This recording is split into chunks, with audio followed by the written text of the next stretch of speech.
The views and opinions expressed by any hosts or guests of WJMS Radio do not reflect the beliefs of its owners or associates. No liability, explicit or implied, shall be extended to WJMS Radio or the show hosts whose words, advice, and/or opinions appear from or on our website or on air.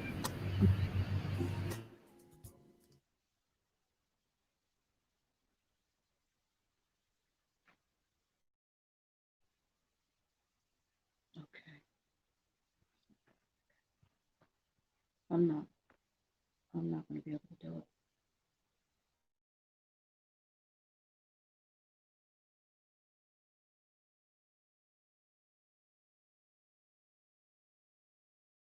Here on WJMSradio.com. There is no competition. Good afternoon, ladies and gentlemen, and welcome to Sound Off right here on WJMS Radio. This is your girl Jams. I am so excited to be with you guys today. I am live for the first time in a long time. It feels good being live. It's weird, but it feels good at the same time. I'm used to being podcasted and being pre-recorded, but it feels really good to be able to talk to everybody live and direct. And I have a really good show for you guys today. If you haven't been tuned in for the last couple of weeks, I've been sort of covering COVID a lot. The last 2 weeks, I did 2 roundtable discussions on essentially school teachers and COVID and what 2021's school year is going to look like if teachers have to go back, if students have to go back, and as some of these schools start to reopen.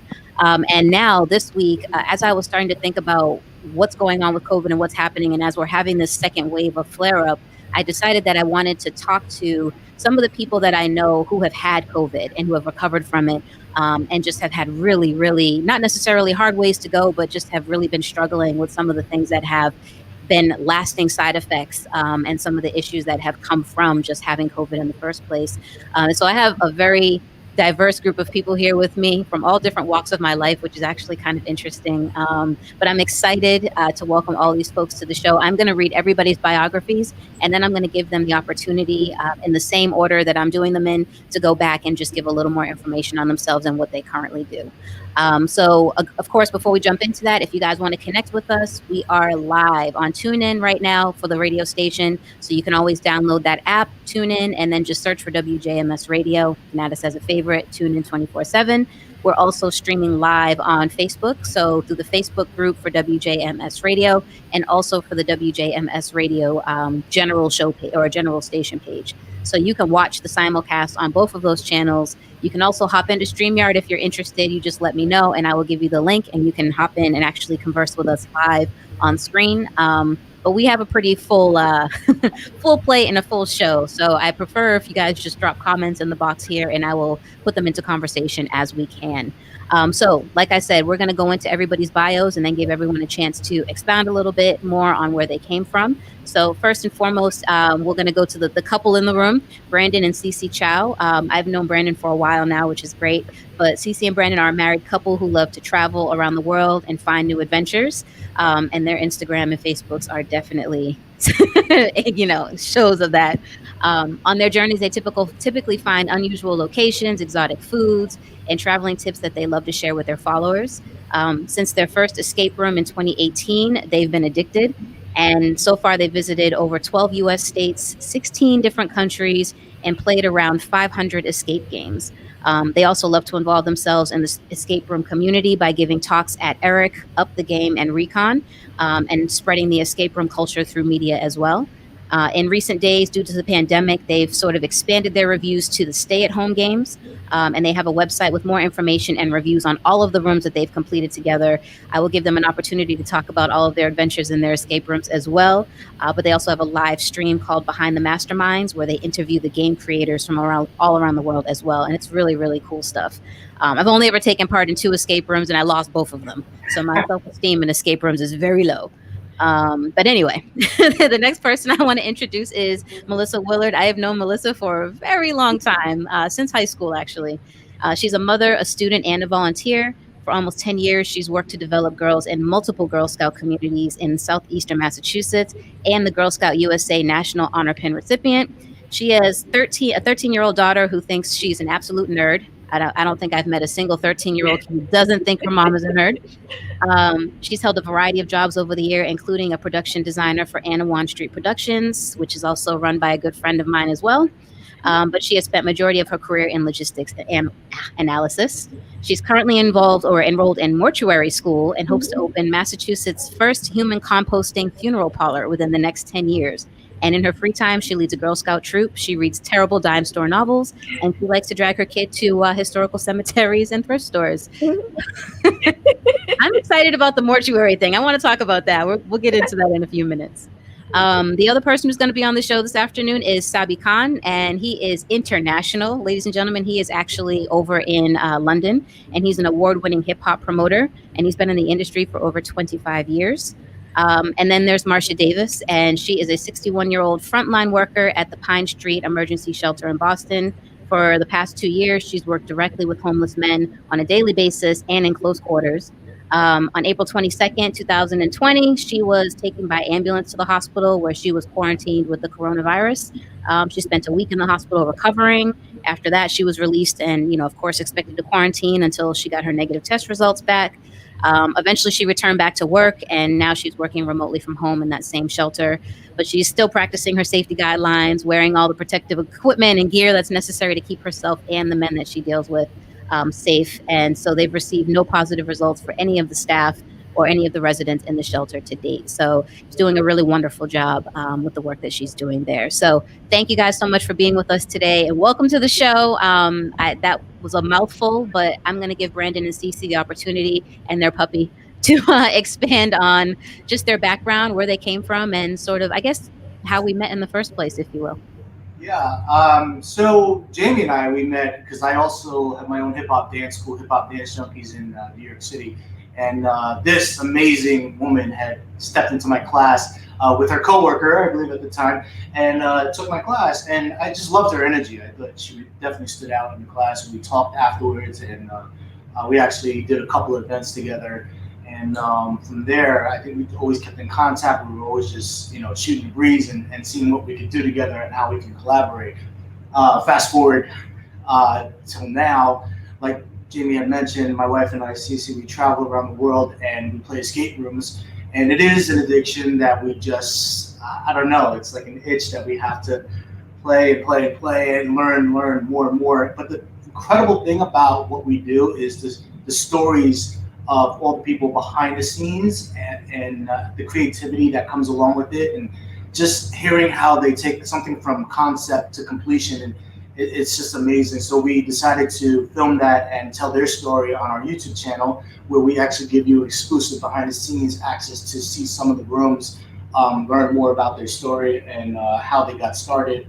And then, I think now, because everyone's sort of staying at home and their urges can be fulfilled in the way that it used to, this is why we kind of resorted back to the at-home games. And actually that, we're going to talk more into details about this, but it actually really helped us with the recuperating in the COVID period, because it's kind of a sad period of time and also difficult for us to get through, and we wanted to keep our mental health at least healthy for the time being. So those puzzles, those creativities, those talking to people, being able to think that we still can solve puzzles and have fun at home was really what kept us going. Yeah, and we actually managed to keep in touch with a lot of our acquaintances from around the world along our journey.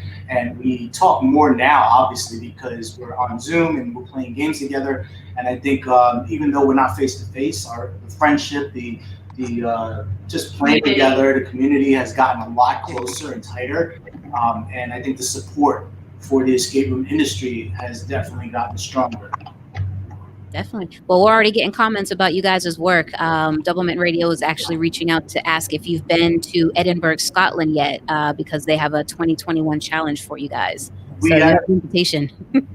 Awesome. Yeah, we actually have. We played at four different locations in Edinburgh. Escape Reality. Cutthroat was our favorite. Not Cutthroat. The one that there's so many because we played so many at this point. But Edinburgh definitely has some. Yeah, we played 4 different ones. If you visit our website, ESCAPETHEROOMers.com, and our YouTube channel, you'll see some of the content and the reviews. So another thing about our website is that We write reviews based on our experience to let you know what to expect as soon as you get there, and some suggestions while you're traveling there as well. And so now we're going to jump over to Melissa to give us a little more background as well. So I kind of gave your bio here, but is there anything else that you want to share with the audience? And I mean, you don't have to give our ages, but we've known each other for several years at this point. You can probably tell folks that. We met our freshman year of high school, and that was like, what was that, 2000? That was 20 years ago. Yeah. We're so cool. We've known each other a long time. It's a single parent household. It's me and my daughter Abigail. Full-time student. I work a plethora of jobs. I've got, I guess what you explained is kind of what I've got. That's fine. I don't have much to add. So we'll jump down to Saby if he's available. I'm not sure. He might be frozen. Can't tell. But we'll ask anyway if he wants to expound on his bio a little bit. I'm trying to calculate your age now when she said it. Yeah, we're 100 years old. There's no need to worry about that. We're old.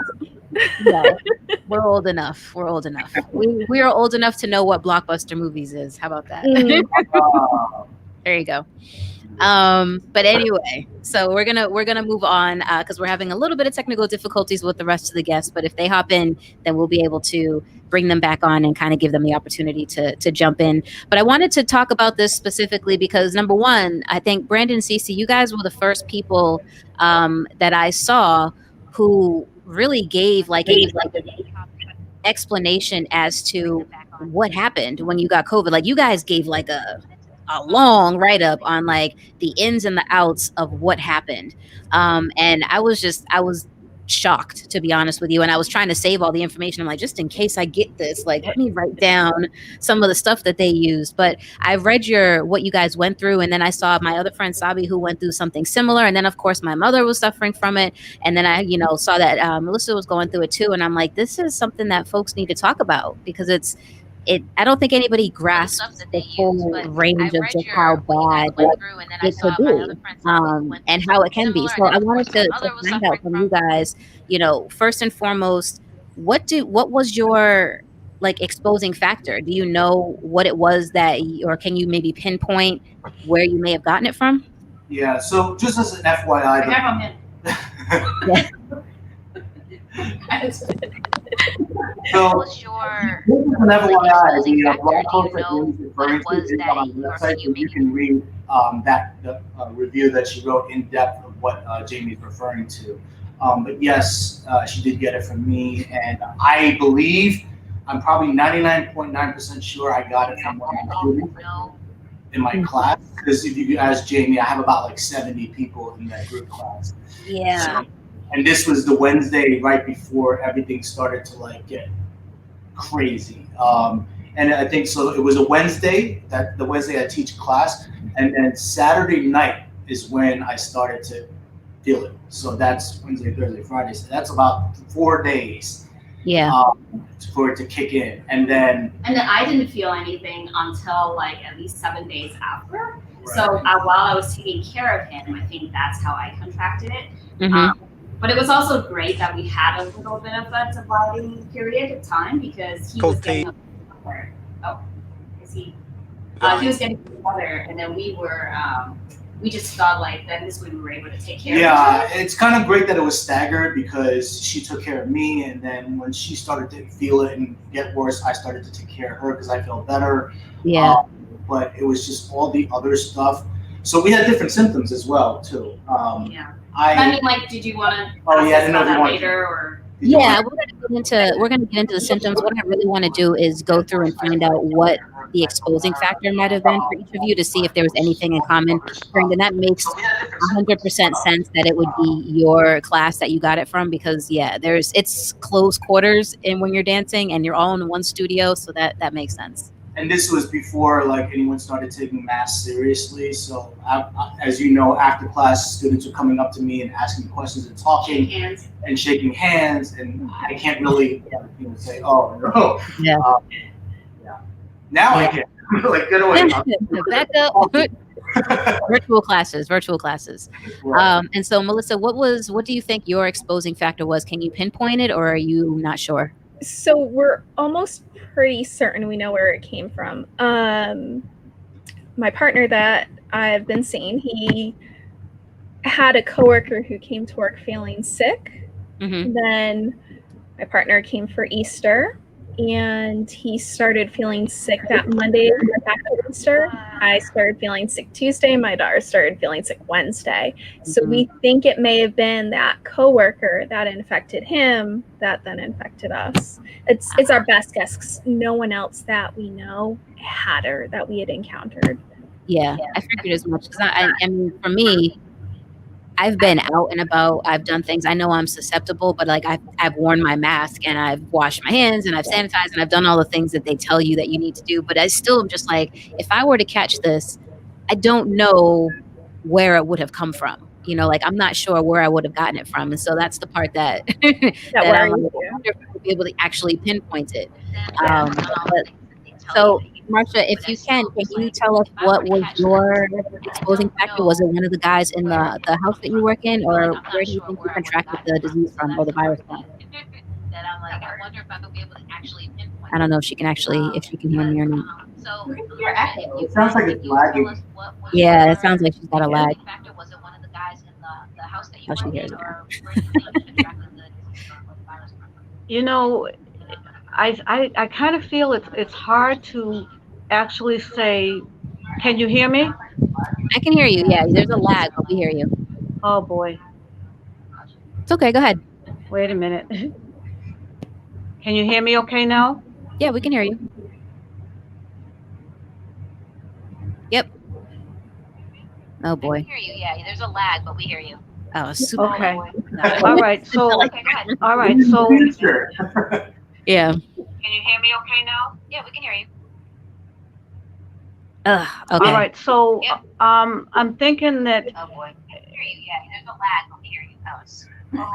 I'm gonna have to kick her off and bring her back in. I'm like, it's not gonna work right here.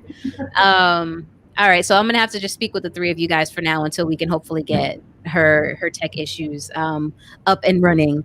But so I want to talk a little bit about the sort of the current symptoms. The things that people obviously associate with COVID right now is your fever, you got the dry cough, fatigue, which is one of the things that worries me because with my diagnosis, I'm always fatigued. So I'm like, oh, is this it? Like, I never know for sure. And then it's like shortness of breath and the aches and pains, like all of that comes with what I have, my diagnosis. So I'm like, I never quite know. But some people also experience sore throat, loss of taste and smell. People who develop more serious forms of the disease, I've heard, are also getting confusion. There's like severe muscle pains. The shortness of breath is obviously a thing as well. About 20% of those who catch the coronavirus have to be hospitalized for treatment because of pneumonia that comes with it. And then in about 5% of those cases, the pneumonia becomes so severe that patients are actually admitted to intensive care for breathing support. And I did share a post the other day about what it looks like when you're on a respirator. And I was like, oh, yeah, I had no idea I don't think any of us really knew that that's what being on a respirator looked like. And that was terrifying to me. And so I wanted to talk to you guys because I don't know if any of you guys experienced the loss of taste or smell, but I know that you all had the fatigue, and I know that you guys were definitely down for the count. But what were some of the symptoms that you experienced that were like the standard symptoms, and what are the ones that you were kind of like, this seems a little bit different? And Melissa, I'll start with you. So I had a lot of the standard symptoms where we started off with aches and pains, which then led to our next symptom, I think, was fatigue and a fever. I actually held a fever for 2.5 weeks. My daughter held the fever for about a week. But aside from that, we had the stomach issues. We were sleeping like 18 hours a day easy. We had that shortness of breath where, you get up and you walk across the room and you're out of breath completely. One thing that has been lasting is the fatigue. So I also have an underlying issue. My daughter doesn't. I have Crohn's disease, and I'm pretty much always tired with that too. And I also have a lot of aches and pains. But think about how tired you are now, and then God, multiply it by like 100.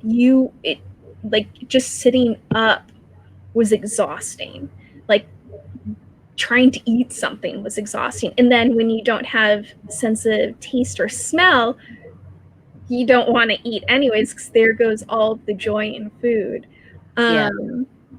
Luckily, we have our sense of taste and smell back, but Abby and I both still have issues with the fatigue, with the capacity. Prior to this, I was swimming maybe a mile a day because I had been building up and working for something called Save the Bay, which it's a 3.2 kilometer swim across Buzzards Bay that they do every year. I was building up to train to do this. I can barely make it 2 laps across the pool, and I've been clear for just about 2 months. So 2 laps, and I'm still struggling. So that's how much my lung capacity is still reduced. And then for me, those aches and pains, they were all centered in my hands where I have like a minor arthritis, but it still to this day is so bad that I still have these, that by the end of the day, my hands are going inward like this because of the pain and the cramping. I've had numerous blood tests done. I've had scans of my hands because the doctor's like, well, you have an autoimmune disease. Maybe this triggered another autoimmune disease. Maybe, because everything sounded like rheumatoid arthritis. And after all of the blood tests, after all of the scans, they said, you know what? Other people that have had COVID are reporting similar lingering symptoms. I think this is it still. So that's something that I'm still to this day dealing with. Okay. So hold on one second. I think I may be able to connect Marcia to the line. Let's see if this works. I don't know if we're going to be able to hear her or not, but let's just see what happens. Marcia, can you hear us? I can hear you, yeah. Can you guys hear her? Yeah. All right. Figured it out. Okay. So this is how we'll do this for now.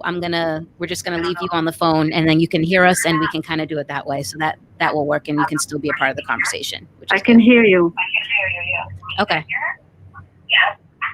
Or maybe it's still a delay. Oh, no, that lag is still there. Did it? So this is how we'll do this for now. I don't know if that's gonna work. Actually, I wonder if I'm getting. Dang. Maybe I'll just do it this way. Maybe we'll have to do it the hard way. So alrighty. I give up. Can't do it. Can't figure it out while I'm on air. So anyway, all right. So you are still having issues with your hands, and have you had any follow-up appointments with your doctors to talk about the lung capacity that you have and the issues that you have that are still lingering, or has it been kind of like, we're done, we're good? Yep. Nope. My doctors are actually wonderful. So we were sick for over a month and a half with COVID. Yeah. Luckily, we were at home. We did develop pneumonia as well, but we were treated completely at home. Very, very fortunate. Yeah. We kept in touch with the doctor almost every single day of the week. And then after COVID, we've been touching base once a week because, you have those fears and you're still having those issues. They want to make sure that my doctors wanted to make sure that they're following it through to the end and supporting us through this. So with it, their best suggestion for rebuilding that lung capacity is getting out and being active. Again, I can't say again. I'm a non-smoker. I am asthmatic. So making sure that, I don't pick up smoking or something now, which would reduce your lung capacity further. Doing aerobic exercise, things to help rebuild to get where you were before. It's just something that time is going to take, though, they think. Oof, okay. Now, Brandon, Cece, what kind of, side effects did you guys experience that were run-of-the-mill and then ones that seemed a little bit strange? And then which one of them, if any, are still lingering for you guys to this day now that you're still recovered? So, for me, I think I had a little more serious symptoms than he did.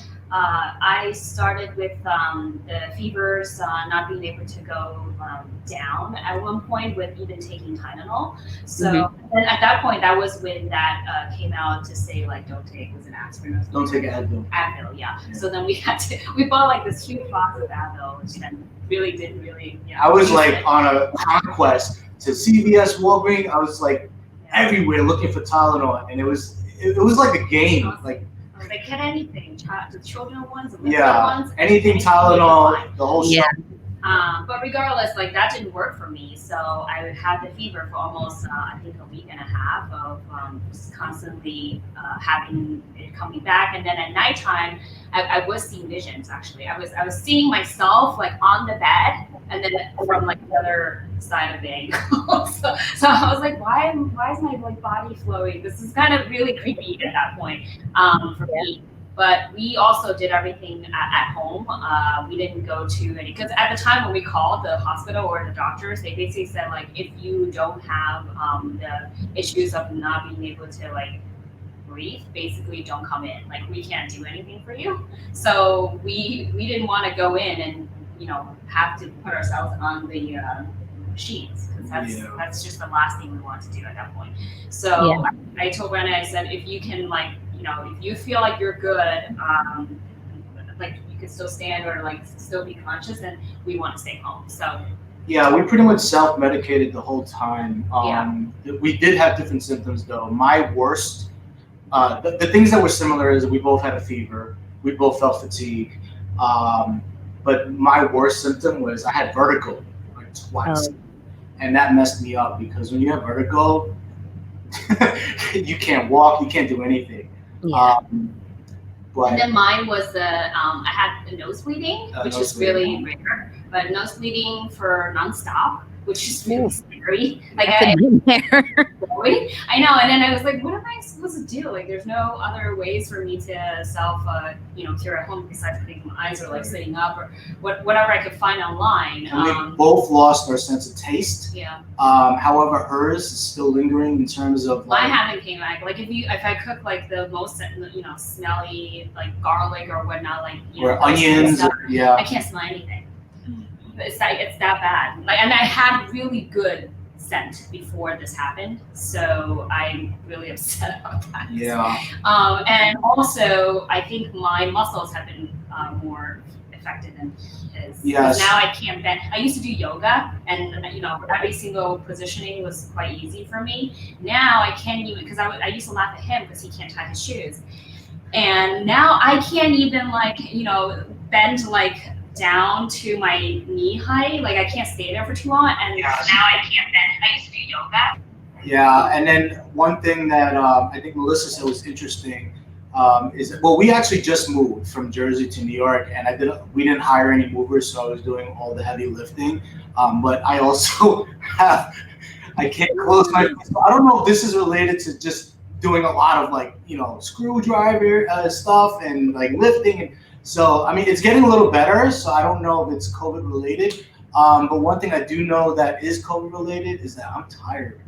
Like, I need naps, and I don't know if that's an age thing or it's just, I feel like I need at least 2 naps a day. I mean, we stare at the computer all day long, so that can factor into it. But it's hard to really, there's just so many strands and so many different symptoms. It's weird. Yeah. And so that was, Missy, did you lose your sense of taste? Or smell? I did. Yeah. And actually, so unfortunately, my ex-husband and his girlfriend had joined us with my partner that got us sick for Easter, and we got them sick. And to this day, so that was on Easter. To this day, neither of them had their sense of taste or smell back. Is it back for you? It's back for me. It's back for Abby. We lost it maybe 2 weeks. Yeah, that would be hard for me. As a foodie, you're like, no. Yes. Yes. But then the other part of me is like, that's great. I would eat all the vegetables that I don't like. Like I would just be binging on all the things that I hate. Like give me all the spinach that I can get my hands on. Like when we were sick, the only thing that happened was like we lost a lot of weight. Yeah. And then we gained right back. So. Yeah, once my senses came back, I was like, I can taste stuff. Tastes Give me all of the things. This all tastes and smells so good. And I think the hardest thing about this whole situation, besides the fact that you guys have these lingering side effects, which is, if you feel like you get over a cold and the cold is gone, you don't have lingering parts of the cold to just keep reminding you of it. But aside from the fact that you have these lingering side effects is the fact that there's no data about it. And so the doctors can't tell you it should return. It's going to do they can't give you any information. And so I think that's what's most frustrating is because you're like, is this going to be forever? Like, can I never do yoga again? Are you always going to have issues with your hands? And I think that's the scary part about all of that is the fact that we just don't know. And, there's so much conflicting information from each side. It's like, we don't know one way or another what's true and what isn't. So the one thing I wanted to find out from you guys, I'm talking to folks that had each other. So I know, Missy, you had Abby to help you out and vice versa. And Brandon, you guys had each other to help each other out. Was there anything else while you guys were sick that really was beneficial? Was there something you're like, oh, this is a godsend, like something that really helped you to recover a little bit easier or helped you along your way at all? And I guess Brandon, Cece, you guys can answer first. For me, I feel like I really have to say thank you to my family because they came basically every single day to drop food outside our building. Because my mom and my dad, they're also, risky to symptoms at that point, but they were masked, they drove food to put outside the building, and I just felt like so warm-hearted every time thinking about that. Every day, because they live in Long Island, so her father was making that drive from Long Island all the way to Weehawken, New Jersey. My aunt's too. Like a special delivery of like home-cooked foods and groceries, and all of her aunts, and they definitely gave us a care package for what we needed. Okay. There's a lot of stuff that my parents were researching on the side that at that time wasn't really open to over here in terms of like herbal medicine. Yeah. So we took a lot of herbal medicine. Which I think helped. I think Really some of the stuff helped. actually really helped Yeah. recover a lot quicker. Because we didn't really get worse, which Yeah. is really what I think prevented it. I was very skeptic with any of the other medicines that were out there in terms of the Western. Yeah, but we had like vitamin A through Z Yeah. sitting on our table, and we were taking like whatever we were researching. Yeah, that we needed to take. overdosing kind of Yeah. thing. It makes sense. Like vitamins and minerals are always that thing that kind of sets you over. Like vitamin C is supposed to be amazing for all this stuff. I think I take vitamins A through Z, I feel like every day just to sort of combat the side effects of my medication that I take regularly. So yeah, I know like how beneficial just immune support and all that extra stuff can be to helping you recover. But it'd be like if the normal like C's, you were usually take 500 or whatnot, but at the time we were by 2,000 a day. oh wow. So, yeah, so we were doing a lot more at the time, but then after we recovered, we reduced the amount again to normal. So I think another thing is with my family as well, we've become a lot closer because we had a lot of losses. On both I sides. lost my grandmother due to Same here. COVID, and my granduncle and my grandmother's best friend died 2 days. Her best friend died 2 days after she died, and this was all happening around when we were sick ourselves, so Yeah. we couldn't really go. so I think it kind of, if you want to talk about like what was beneficial about it, is that I guess it kind of put me in a position where I felt like I had to be stronger for my family. So it was like, I need to recover. I need to, just get better and try to talk to my mom every day, because my mom also was positive. My grandmother was positive, and God forbid, anyone else would be. So I was like just trying to be there and take the focus off of what I was going through and shift it over to try to help my family. And also, playing online, like a lot of it was a great distraction for us. Like I still don't think, I can't believe my grandmother's gone. So I think playing games, and it's kind of distracting, like for now, just to keep me busy, keep me not focused on that. We needed some positivity after all these things that had happened, and we wanted to go on with life. So somehow we had to come out with different types of things to keep us busy. We also lost her grandmother and her grandfather, and she can't even go visit them or couldn't visit them when it happened or even afterwards. Yeah. And then we had to, I think the saddest thing was to say goodbye like online. So that was. Yeah, I lost my grandfather to it. I have another grandfather who's in a nursing home right now, and he thankfully is okay. They've like locked down most of the nursing homes and stuff like that. Like there was like 20 plus cases in his nursing home, and so it was like every day or every time I talk to my dad, we're like, "How's Grandpa?" And he's like, "He's okay." You're kind of just like, okay, So yeah, the amount of like people that we've lost to this that we haven't been able to see and say goodbye to and have proper memorial funeral services for, there's a level of trauma that everyone in this country and in the world actually is dealing with in terms of this disease that, is going to manifest itself later on down the line. I really hope that we can normalize this idea of therapy and really talking to counselors, because I think that there's grief and there's trauma and there's emotions that people aren't processing right now because of everything going on. That's really just kind of scary to think about what happens when it goes unchecked. But Missy, what kind of stuff, I know I didn't get you to answer the question, what kind of stuff was beneficial for your and your daughter's recovery during all of this time? So again, similar, we were really lucky to have some friends and family that helped us out. My friend Luann dropped off some homemade soup to us, and my aunt and uncle or my brother-in-law, or I had multiple friends that dropped off groceries when we needed them, because again, we were over a month and a half in isolation, so we ran out multiple times. Having distractions like you guys did really helped us. Played a lot of Animal Crossing. Animal Crossing was almost our connection to our friends on the outside world. We were living vicariously through it. So if we weren't sleeping, we were pretty much playing Animal Crossing, because it gave us some joy. It gave us a little bit of something to look forward to. Yeah. I kind of want to touch on something you just said, though, about the trauma. So while I had Abby, I didn't have her at the same time. She's a 13-year-old kid. So that whole time I had to remain strong for her. And then when we were sick, it was also when you were hearing things about the millennial age group seems to be having lots of kids with strokes. You're all having strokes. What's going on with that if you have COVID? Yeah. And then shortly, right before when we recovered, came out the connection between children that had COVID with children having Kawasaki syndrome.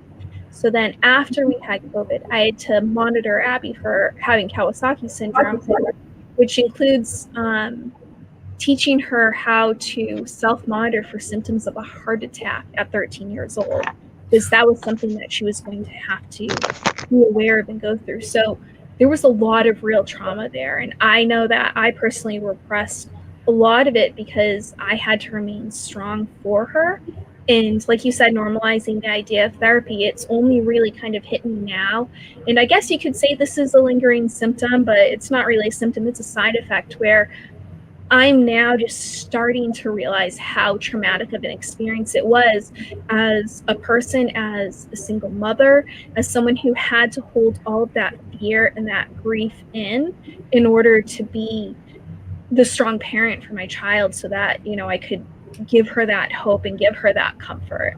But I remember there were times where she would be asleep and I'd be in the bathroom just crying because I was scared, but I couldn't let that out in front of her. So normalize therapy. Everybody's going through this and dealing with it differently. Reach out and get help. It's important. Yeah, 100%. And I was thinking about that from several different angles, not even just from this conversation, but from the one I had last week when we were talking to educators and, talking about these kids who are, dealing with the fact that they've lost family members. Some have lost friends, they've lost their ability to go to prom and, to move into college dorms, relatively normally, and to have their final summer and walk across the stage and graduate. These are all things that you're built up to experience in high school and junior high, or you look forward to your high school prom, you look forward to your graduation, you look forward to moving in and having your trunk party in the summertime, to with all your friends and your graduation parties, and all of that was taken away from them. And it's we were talking about things that educators should know going into the classroom this year. It's be a little gentle with these kids. They're dealing with a lot of trauma, and a lot of them don't even know how to answer that.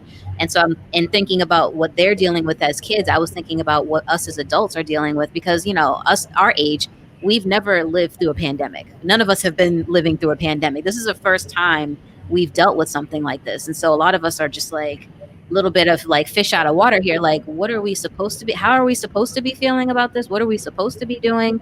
And so it's now is the biggest time that people need to start normalizing therapy and like stop stigmatizing the idea of mental health and taking care of your mental health. It's so important.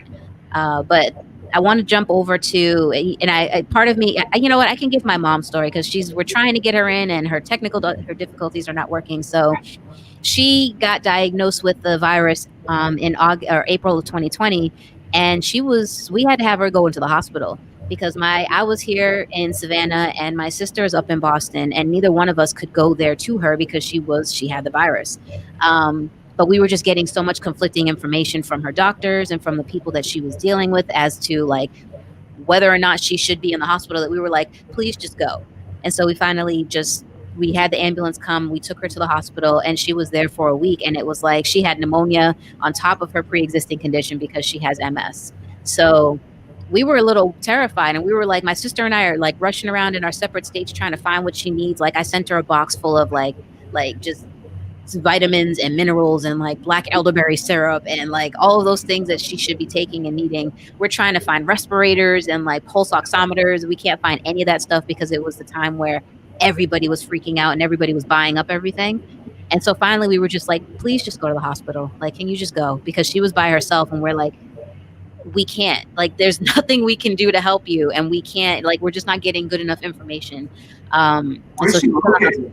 Where's your mom? Like, where is she? Boston. She's in Boston. So yeah, so she was up there in Boston. And we just needed her. We're like, we just need you to go to the hospital so that you can get the care that you need. She wants to call. I'm gonna say yes and see if we can get her story on here. I'll try one more time, but yeah. But I just remember, one of the first things she said to us when she was in there was like, I'm really glad I came to the hospital, because she's like, she was hooked up to the machines and there was people checking on her. And it's just something that me and my sister couldn't do while she was home by herself and while we were where we were. And so I was grateful that she, took our advice and went into the hospital and did all of that, because it was like the only way that we could make sure that she was taken care of. But I just got done telling your story, Mom. So do you want to add anything to that? I don't know if you heard what I had said. Yeah, I heard all of it. I think one of the things with me was just, I think maybe a lot of people do this. You think, I got this, so I don't have to go to the hospital. Yeah. And with me, I heard one of the guests talking about her limited energy level. Well, because of my MS, that is one of the triggers, and that's one of the things that happens is your fatigue. It's extreme, it's fatigue. So when that happened, I actually thought that it triggered, an MS episode. And I thought I could handle it until I couldn't breathe. But yeah, everything that you said was just, it was right. And I think one of the things that surprised me once I went into the hospital was the doctor came in and asked me if I would like to take hydroxychloroquine. Mm-hmm. Yeah. So that upset me, because then I realized that my health wasn't in his best interest at that point. Yeah. So, yeah. And I mean, so now that we have you and it's actually working and everyone can hear you, fingers crossed, can you talk about the symptoms that you had and like some of the side effects that are still lingering to this day from having COVID? I think the lingering is my energy level. I just don't have the same capacity that I had before. I had built up my energy level from, dealing with the MS and the damage that did. It took a little bit, to get to exercising and all of that, which I did. And this COVID, my body feels different. It doesn't feel the same. I feel weaker. Mm-hmm. I feel more fragile, and I get tired very, very easy. So that hasn't stopped. As far as I heard everybody talking about taste and losing taste, I did lose weight, and it may have been because I kind of lost my taste. I just lost my appetite completely, and I didn't want to eat anything. So, but I don't really think I had the loss of taste. But the weight loss was an issue, but it takes a minute. I think it's the scariest factor when you just realize you can't get enough air. And, you know, I remember my oldest daughter was upset because I just felt like I could handle this at home. We were all so upset. I think when I know that she really, I mean, she cried. I was like, okay. And then I got up to something to eat in the kitchen, and I had to sit there, and I said, wait, I just went from the bedroom to the table, and I couldn't catch my breath. And then I said, something's wrong. Yeah. So then I called, and, you know, they literally took me out in my pajamas. I didn't even have slippers on. I made it down the stairs, and I was just so happy. I opened the door because I couldn't breathe. Yeah. So it was an experience. It was an experience that I don't ever want to have again. But I think one of the questions you asked before we had the technical difficulties was, where did I think I contracted it? And honestly, I don't know. I work in the homeless shelter on a daily basis, up close and personal with these guys. I'm a housing resource specialist, so I have to, you know, really communicate with them on a level where, you know, we were together for a long period of time, no masks, and then also you go to the store. You're in the supermarket. You may go just anywhere, to the bank, anywhere where there's people, where you have to touch things. So, but you know, if I had to take a guess, I would say the shelter. Yeah. And I mean, that makes sense, because that's where you were the most, you know, like statistically you were there regularly. So no, you know what? That's not true. I think you got it from your neighbors downstairs, because remember your neighbors had it, and I was like, oh yeah, I think your downstairs neighbors are the ones. I think you probably touched a doorknob and like it came from them. That's, if I had to pinpoint, I would say it came from them crazy people down there. Listen, I hope they're not listening. Oh, they're crazy. Like, I don't know. Oh my God, listen to you. What? Anyway,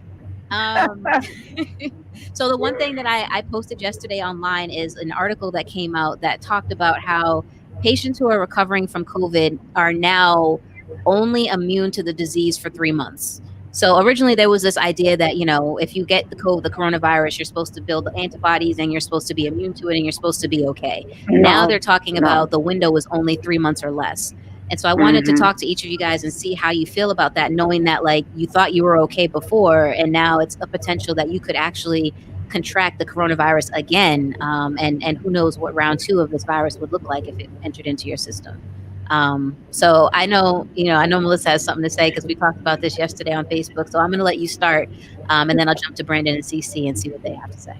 We did talk about this, and I was very happy that I had learned about this prior to this show, because I think if I needed time to process it. I'm not going to lie, I cried. This has been a pretty scarring process, mainly because you don't know what's going to happen. And, everyone has been hoping for a long-term immunity. I actually looked into this a little bit more after we talked about it, and the CDC isn't very explicit with what they're saying. However, we also know at this point that a lot of the information that should be going to the CDC is being diverted. Mm-hmm. So when we talk about like antibodies and immunity, they're like, when you're exposed to a virus, you have a few different scenarios. You could say be immune forever, like if you're exposed to the chickenpox. You could have a short-term immunity if you're exposed to something like, say, with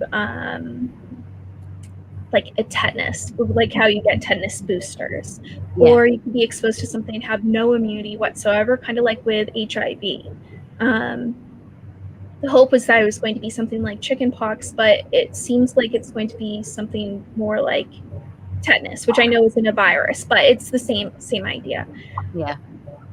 It's scary because we spent those few months being even more careful because we were told, people were showing symptoms again, but we didn't know if it was that they were contracting again or if perhaps the virus was laying dormant. So we've been even more careful than we were before.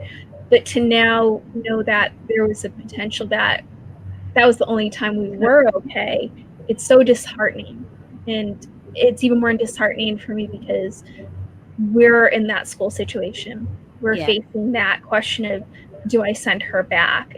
Do we send her back hybrid? Would she do remote? And when making those decisions, you will not only have to factor in the fact that she may potentially get the virus again, but also her mental health and how that's being affected by being home. Again, as like an only child in a single parent household, you don't have many people to interact with, especially your age. So it was, long story short, it was devastating. I cried a lot last night. Yeah. And it's one of those things where, to go through something that you guys have gone through and you think it's past you and you think, maybe at this point, like you've built up enough tolerance and you went through this terrible thing and you've built up a tolerance to where, you're okay. And then to hear it happen that like, oh no, you're not okay. You could potentially, 3 months from now, I mean, that's what, next month for you guys? Like, I mean, no. So we were cleared end of May. So end of June, end of July, end of this month, essentially. Yeah. And that definitely is terrifying, and for you as a single mom, what's the deal with Abby? Is she going back to school or is it virtual for her? Like, what was your decision in that regards? So we just got the school plans, and they're offering a hybrid or a full remote unless you have special needs children with IEPs that require in-person instruction. Okay. And with the hybrid plan that they came up with, it would be 2 days in classroom, 3 days from home. And there are 2 different cohorts, one that does the beginning of the week, one that does the end of the week. And I emailed the principals and I gave my concern. And I said, if Abby can get into the cohort that's at the beginning of the week, I would feel comfortable or more comfortable because she's older. She's 13. She knows how serious this is as she's gone through it. So she's meticulous with the hand washing and wearing the masks. As to why I would feel, I can't say comfortable because I'm definitely not, but more comfortable with her doing the beginning of the week cohort, doing hybrid, because again, I know that she needs that interaction socially and emotionally. Yeah. But if I could, I'd have her hybrid. I wouldn't even have her hybrid. I'd have her home all the time. But I also know that her mental health is just as important as her physical health. So we're trying to do the hybrid. Gotcha. All right. I figured I'm like, we have a school age child in question here. Let's ask what the situation is. So Brandon, Cece, I'm going to drop the question down to you guys. How do you feel about the news about the 3-month immunity for folks that have recovered from COVID? Does that scare you guys a bit, or do you feel, because I know you've shifted your careers and things to be mostly, remote and in home. So it's not like you're going in to do hip hop dance junkies and stuff like that. But do you have a level of concern and fear hearing that news? So we actually just got tested again for antibodies and for COVID, and thank God we have tested positive for antibodies. My story is a little more interesting. Yeah. So I went first to get tested along with him, and same test, same exact testing day, and then we got the virus at the same time. So then I thought our results were going to come by the same because we have no symptoms. So then when the doctor called and he said we both have the antibodies because the antibodies test is quite fast. Yeah, you they'll go tell there, you right there. You wait for 5 minutes or less, you get the test results right there on the site. So you can actually, and all of these are free, so you can get tested like as many times as you like. The other one, you have 2 options, and normally they will only give you the nasal check on the COVID, or versus the oral one, which they do a really long stick that sticks, into your throat area. Both of them are quite painful, but it's not something that you can stand. Like you'll have a few teardrops, but you'll be okay. But the funny thing about the results was that his came back Negative for COVID, and mine came back positive again for COVID. So I was really worried because I was like, wait, so do I have to like, But it makes no sense because she tested positive for antibodies and this was like back in March when we were cleared after like 3 weeks of having no symptoms. So I was like, it's almost 4 months plus now. So how can I have COVID again? And then during that whole like few days, I was like, no, don't talk to me. I'm quarantining myself. And then the health department was calling me again to follow up because every single time you get positive, somebody calls you and asks you about the symptoms and whatnot. So this was Okay. And then the lady who called me was like, I talked to you like in a few months ago. How come you got it again? I was like, I don't know. I didn't really do anything. And I actually went out less. I go out way than more than she does. Like for grocery shopping, all the obviously I wear masks and everything, but Really she's surprised. home like 95% of the time. So Yeah. I talked to the doctor after, and he told me to come back the week right after to get tested again because he's like, I'm going to be at that site. Maybe it's just a faulty test. Come back and try it again. So then I just got my results back like a few days ago, and he said I tested negative for the oral and for the nasal. So he said it must be a faulty test. yeah. So Okay. that's why I wanted to tell the story, because I feel like since these tests are free and you're able to do so, maybe do like 2 times just to make sure that you actually got the right result the first time. Yeah. False Because positives. You're not showing any like symptoms or feeling anything, or it doesn't make sense to you.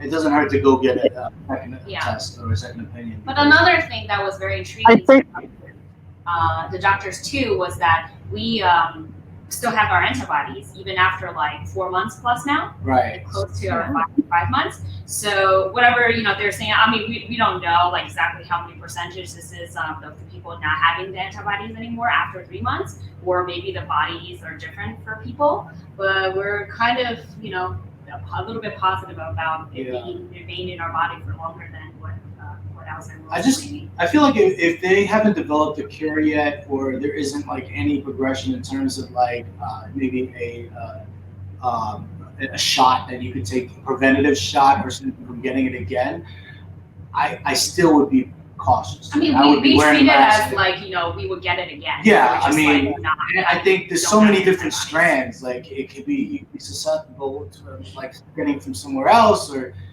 that's why I feel like no matter what, you should always treat it as you can be subjected to get it again. Yeah. So Yeah. So we have like a little table like right near our door, and we have like the gloves on it, the mask on it. So everything is like ready, and then we have the sanitizer thing. So everything is like ready to go, and it's like a little care package that we can make like prior to exiting the house nowadays. yeah. Yes. So Yeah. to answer your question in terms of, I guess, somehow going back to the norm, even with what they're saying, I still wouldn't, like, for example, Hip Hop Dance Junkies, first of all, I can't even rent out rooms at Pro Studios because they're not even open yet. Yeah. And we don't even know what's going on yet. So everything I've been offering has been virtual. That's why we have played one escape room in person, but we know the owner. We know he takes care of his location. It's clean, and so we know what to expect as soon as we got there. But like, I have no problem playing games online still. Like, even after, if everything went back to normal, I would still play online because I feel like we're connecting with people all over the world, number one. And number two, if I want to play at 3 or 4 in the morning, I could just go online and play and not have to knock on someone's door. Yeah. True. And then for me, I'm in real estate, so that's also another interesting industry that's been transitioning to virtual. So a lot of the tours of showing clients have been online, and we always ask them to fill out this revenue form, which if you have symptoms, then obviously you can't be shown during that time frame, and they have to sign a disclosure form if they had it or not had it. And I feel like that definitely hurt the industry a lot, because most people will probably not buy $1 million home without seeing it. So it definitely slowed down a lot of the businesses in New York City.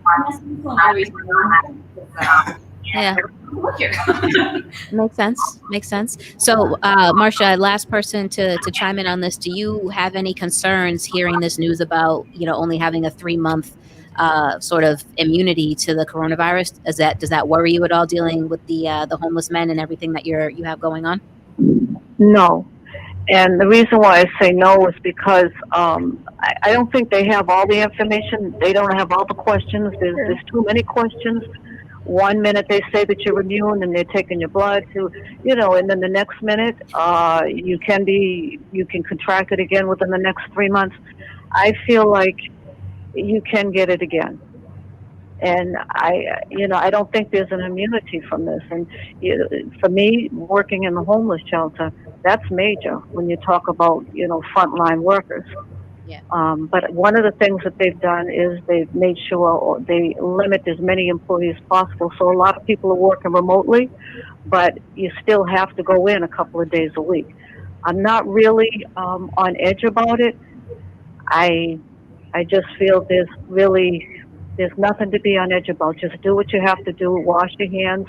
Wear your protective gear that you have to wear, your face masks, and keep your distance, and do the best that you can. Try to avoid being around people, even if you do know them. Just try everybody to keep the distance until we can get kind of a grasp on this thing. So I'm not sure. It's up in the air. You just don't know. Yeah. They don't have all the answers. And for that 3-month window, I contracted in April, and this is August. Yeah. So you already would be there. You'd be there already. Right. So I feel like exercise, taking vitamins, drinking plenty of fluids, making sure you wash your hands, eating the right things, keeping your distance. All of those, I think, are all instrumental in trying to avoid catching it again. Yeah. That's the best you can do with this thing. The best. I know we're just about at time here, but I still have a few more questions. So hopefully you guys are good to stick around for a few more minutes, because I think this is a really good conversation that people need to hear. So largely, I mean, obviously, it seems like people aren't really taking this virus that seriously and realizing what the side effects are and what the lasting effects of this virus are. What do you wish could be done to show people how real that this really is, and show people just what's really going on behind closed doors? I mean, even when I shared that image on my page about the respirator and what it actually looks like and what that process is like, people were like, oh, I had no idea. So it's just one of those things where, the information is just not out there. But what would you do, or what do you wish could be done to show people the realness of this virus and the lasting side effects that come from it? And, Marcia, I'll start with you first, since you're on the phone and you can't really see folks, and then I'll jump over to everybody else. Thank you. I think, and I don't want to be mean, but I feel like the best way for people to understand what this illness or this disease, this virus is to contract it, or to see someone that you love go through it, because there's no better teacher than experience. So you see people running around with no mask on, and everyone's in the tattoo parlors, and they're on the beach, and whatever, and just acting like they're immune, and it's not going to touch them. It'll touch everybody else. But I just feel like, to me, the best thing to happen is for people that don't follow the guidelines, or don't feel that this is real, for them to contract it. And then those are the ones that come into a new awakening, and then they do what they're supposed to do. Hard lesson to learn, but sometimes that's the way it has to be. You need to see it for yourself, or you need to see your loved ones go through it. Then you understand. Yeah. And so I'll jump over to Melissa. What do you think about that? What would you do or have done?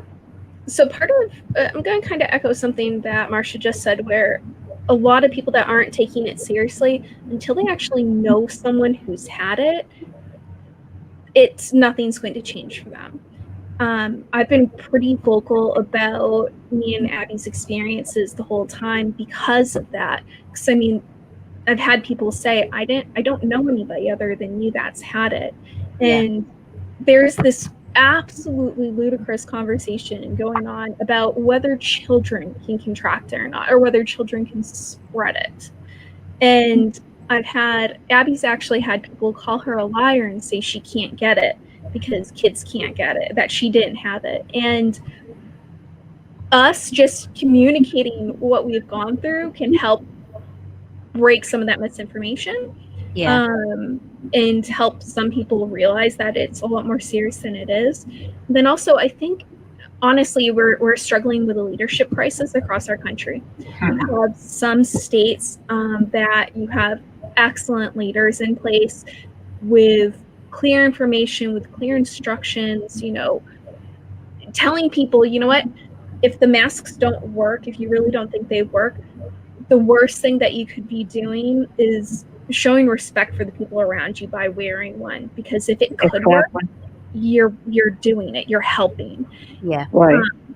And Marcia and I, we're both lucky we live in Massachusetts, and I feel like our governor has done an absolutely fantastic job with what he's done. Or you look at I agree. New Zealand has been, they just had their first case in over 100 days, I think it was. Their kids, 104 days. Yeah. Their lives are pretty much back to normal. And I think because we lack that leadership across our country, we're going to continue. But their levels are going up now. We're also seeing more cases now. We're beginning to go up. Yeah, because of vacationers. So the governor now is putting mandatory that in public you're supposed to wear a mask, and you could be arrested. You can't go into stores without a mask in Massachusetts. Yep. A lot of the stores you can't enter without a mask. But our numbers are starting to go up now, and I do feel like even if our numbers are New York's numbers are leveled and we're good and you're ready to go to the next level to open up, if we're only as good as the weakest state. So if other states are high, people travel, and eventually it's going to come, we're all connected. So no matter how well we do in Massachusetts, it's just a matter of time before our numbers go up, because the numbers are going up everywhere else and people are all over the place and not doing what they're supposed to do. I agree. So Brandon, Cece, what do you guys think should or could be done to show people the seriousness of the virus and the side effects that come from it? I mean, honestly, be smart. Like, before you do anything, just be smart about it. Don't be selfish, because a lot of times people think, oh, like me. Like, oh, I'm not gonna get. But what if you gave it to someone else? Like, I just feel like a lot of it is not. They're not thinking about other people. Yeah. And I hate to say it, it might be like a U.S. Frame of thought, because it's all about freedom, my freedom to do this and do that. Yeah, but you still have to think about the other person. So I think that, like, and just really quick on New Zealand, like, one thing we noticed about New Zealand is that they're very, very tight as a community, and you guys always are supportive of each other. And I think that's why your numbers are so low, because you're not always just looking at me. You look at your fellow neighbor, your local neighborhood stores. I think that you guys do really well when it comes to building your community. But I just feel like before you leave the house, just be smart about Yeah. Yeah, I mean, like, I kind of agree with everything everyone already said, but I don't know if there's something that, could be implemented in terms of a penalty for not, wearing a mask on the street or something for anyone who's walking around and just not, I don't see, the thing is with this whole virus thing, there's other stuff that's happening at the same time. Not just a virus, so all of a sudden you're switching your focus now to like robberies, or like, oh, is it a safe city to live in? And then also there's like other things such as like Black Lives Matter, right? There's just like a lot of stuff that's happening around the same time, where stuff always gets diverse in terms of what should be concentrated on. And I know with China's scenario, like when we first started this, they just shut down one city and then they kind of just contained it, and then that was it. Like, there was just one thing that they had to do, and then it's done. But this is just, there's too many. I feel like there needs to be more of I guess, leadership, like you said before. There needs somebody to put their foot down and say, look, yes and no. Not so much as, oh, but if we do this and we do that. No, there has to be one. You have to, like, somehow cut it off at the source. Yeah, but then you also have so many states with different rules and whatnot. Yeah. So there's so many decisions to be made by so many people. So yeah. Well, I mean, and you look at too, there's like, they're just starting to roll out travel restrictions. Like, I think, I had folks that were traveling and they were like, okay, now we're seeing that Massachusetts has restrictions. So if you leave the state, you got to go and get a COVID test within 72 hours. And they're like, well, is that the same in Georgia? And I'm like, nope. Like it. So it's just. Though, honestly, yeah, it sounds pretty crucial. Like you're being punished for something you didn't do, but yeah, I feel like in order to like get better, you need to take precautions now. Like, yeah.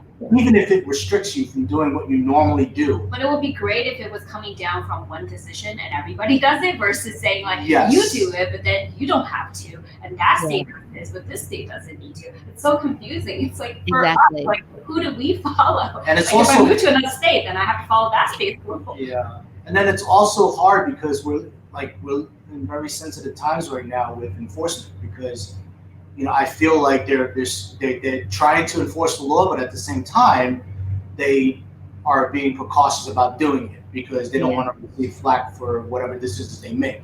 So, for example, if someone doesn't wear a mask while going into the store and then somehow says, no, I have rights, blah, blah, blah, it becomes another issue and it's not about COVID anymore. And then it's, you know, it's using something else that's going on to kind of deflect. And I don't think it's right. I agree.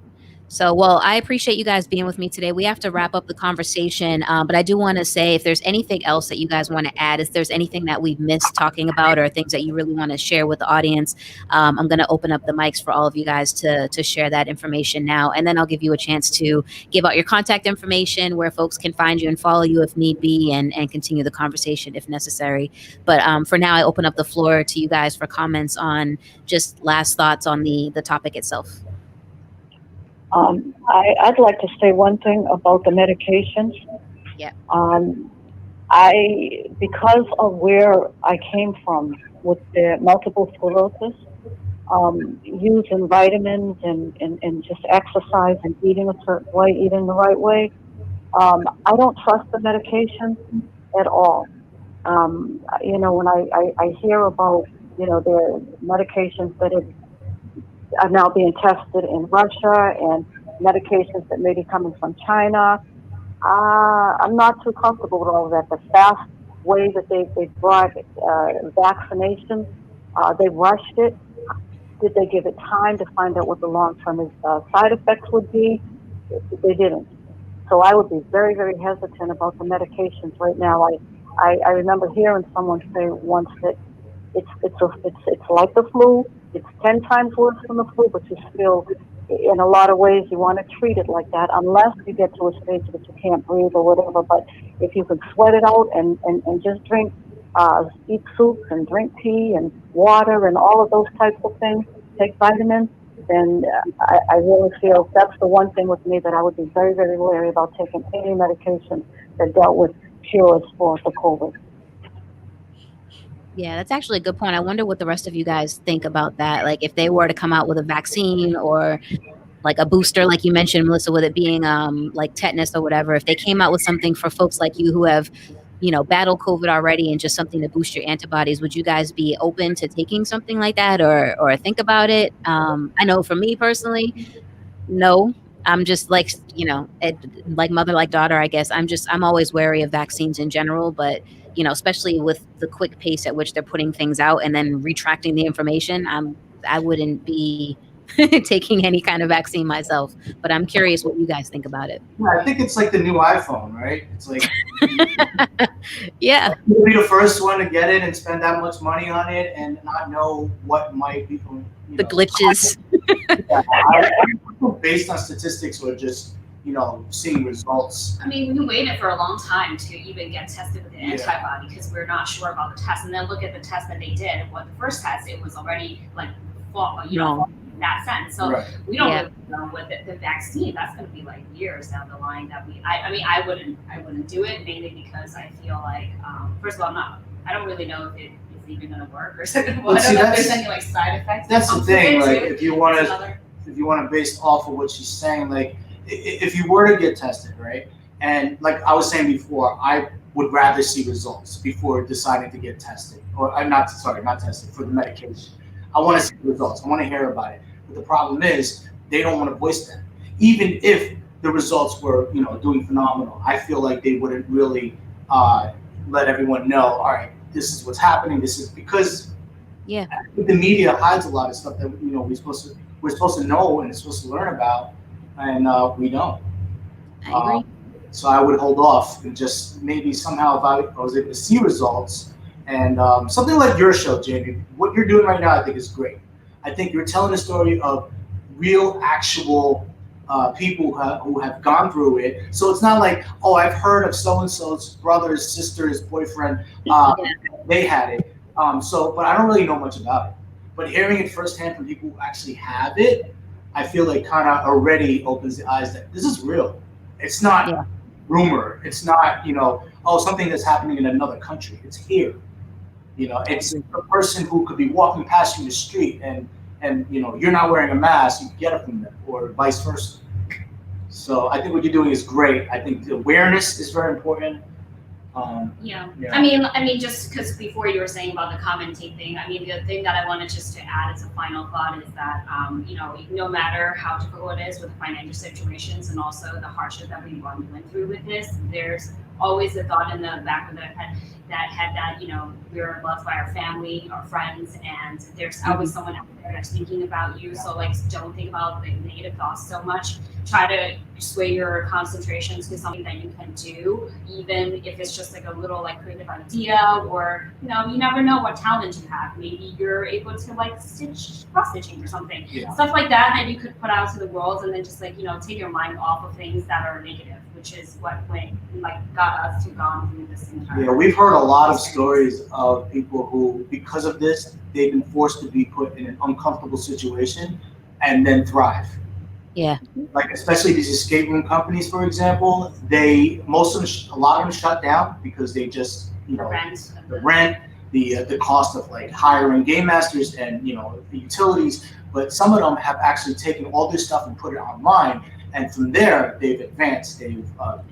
So now you can play with actually a camera in front of the guy, and he's maneuvering in the room with you, and you can sit at home to do this. So these are ideas that just came out. That they probably wouldn't have thought about unless they were put in this position where it's I want us to survive. I want to keep my company afloat. I want to get through this. How can I do this while still keeping my customers, but still capturing the enthusiasts and people who love this industry?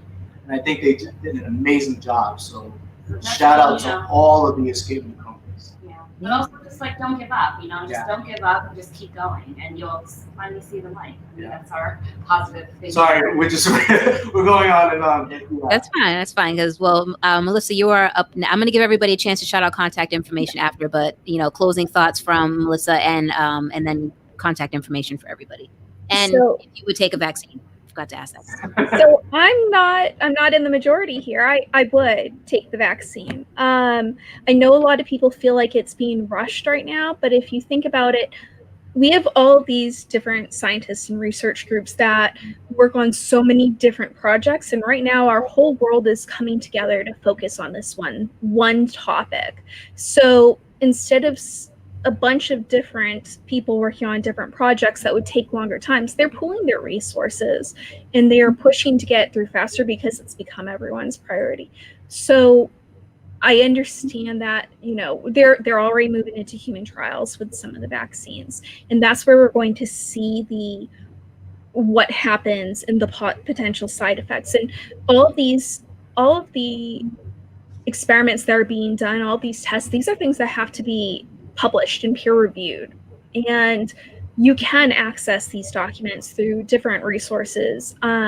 So if you don't trust the media telling you it, you can go straight to the source for a lot of these and read into it and look into it yourself. So I would take the vaccine. And then just a final thought from me, I'm going to touch back to how I mentioned I'm a mortuary student. I'm very big into the death positive movement. So ensuring that you have a good death, ensuring that conversations about death are not taboo. One thing that has become really important and kind of more in the forefront of a lot of people's minds right now is this brings up your own mortality. And it would be a great time, although a bit morbid, to realistically discuss with your loved ones what you want to have happen with you once you pass. Some people are saying, hey, I want a casket, I want to be embalmed. Other people are saying, cremate me. Other people are saying, see if you can get some sort of alternative burial for me. It's important because these are your last wishes. And there have been people who contract COVID, and within a week they're dead, and they were previously healthy and no issues. So it's important right now to have those somewhat uncomfortable conversations with your loved ones, so that in this difficult time you can ensure that you're being taken care of and having the good death. And I have no socials or anything to share. No, that's fine. But yeah, I mean, I like the idea, real quick tangent. I like the idea of, when you pass away, your ashes get like turned into like mulch to make a tree or something like that. I forget, but I was like, oh, Jamie tree. That sounds great. So right now, Oregon is the only state in the union in America that does human composting. And what it is the body, it's all natural. You're buried in about 3 to 6 feet of earth, and there are certain elements added to it, like certain bugs and bacteria and things, and it helps process the body naturally at an exceedingly fast rate. And in an average of 6 months, you're completely returned back to the earth, and then those remains can be given to the family, and you can use that. You're pretty much like mulch. You can be planted to become a tree. You could, so many different things. And that's actually one of my goals, is to bring that to Massachusetts. So yeah, that's a really good death. You're giving back. So, well, I think that's a really awesome idea. I want to take this time to just say thank you to all of you guys for joining us or joining me. I know there's been some technical issues, but I think we powered through them and we had a really great conversation. I want to say shout out to the folks that tuned in and dropped questions in the chat over here, and those who are dropping just love and gems while we were talking as well. To all the folks that tuned in on the radio station side as well, I appreciate you listening. I think the one takeaway I have from this conversation is what you guys said. Like, until somebody you know or love or yourself goes through this, you're not going to fully understand, what this actually is. And it's funny because when it first started, it was like this mythological disease where it was like nobody really knew anybody who had the coronavirus. It was just like these celebrities. And then there was the rumor going around that the celebrities were getting paid to say they had it. And then all of a sudden it was like everybody you knew had it and people were dying. And you're like, oh, wait, hold on. This is really real. And so I think, like you guys said, until you have folks in your life or you yourself contract the virus, you're not going to really understand the depths and how difficult it truly is. So I want to thank you guys for your strength and your ability to fight and your ability to now come back and share your entire journey with us and for being transparent to the audience, because I think it goes a long way with dispelling some of this myth and really helping folks to take it seriously. I want to give you guys an opportunity, though, to shout out your contact information if you want. You don't have to, but if you have an email or something where folks can continue the conversation, or if there's something you want to promote, now is your opportunity to do so. So I will start with Marcia since she's on the phone. If she has anything she wants to share or anything, any contact information for people to get a hold of her. And then we'll jump over to Melissa and then finally to Brandon and Cece, because I know you guys have a plethora of things to share out. So go ahead, Marcia, the floor is open for you. Well, okay. So I mean, if just, I think the forum, just to be able to talk, ask questions of people who have had it and maybe get answers that make sense. If anybody has questions or want to continue the conversation, I can also be reached at marcia.davis58@yahoo.com. Okay. Sounds good. And Melissa, how about you? So I'm in the WJMS Radio group. So if you have any questions, reach out there. Or if you want, you can email me. It's Missy, MISSY, Willard, WILLARD @gmail.com. Though checking the Facebook WJMS group might be better. Probably. All right. And then Brandon, Cece, you guys can shout out your website and your contact information for folks as well. Yeah, so just as you see it on the screen right now underneath ESCAPETHEROOmers.com. Also, our email is ESCAPETHEROOmers@gmail.com. We have our blog about the COVID already written on there, so there's very extensive detailed information on there. But if there is any additional questions, definitely reach out to us. Yep. Great. And if you have time, check out our new series, Behind the Masterminds. He's really All a right. shout out. So, folks, I'll share all those links with you guys in the final post for this when we share it for our on-demand archive. Make sure if you missed this show or any part of this show, you can tune into Double Mint Radio at 7 p.m. tonight and 2 p.m. Eastern Standard Time. Still getting the hang of these times, but you can check out this whole entire show in its entirety right over there. I want to thank you guys again for being with me today. I'll be back next week with another brand new episode of Sound Off. This time we're going to be talking with Black women with cancer diagnoses and just how it's affecting the Black community. And so I'm going to be surrounded by some really powerful women, and we're going to be sharing our stories and talking about how this has changed and how much it's affecting the Black female community. So make sure you're here. Again, thanks to all the folks that listen and tune in. Thank you to my guests for today. We'll be back again next week. Until then, everybody stay safe, wash your hands, and wear your mask. All right. I'll see you right here on WJMS Radio. Bye.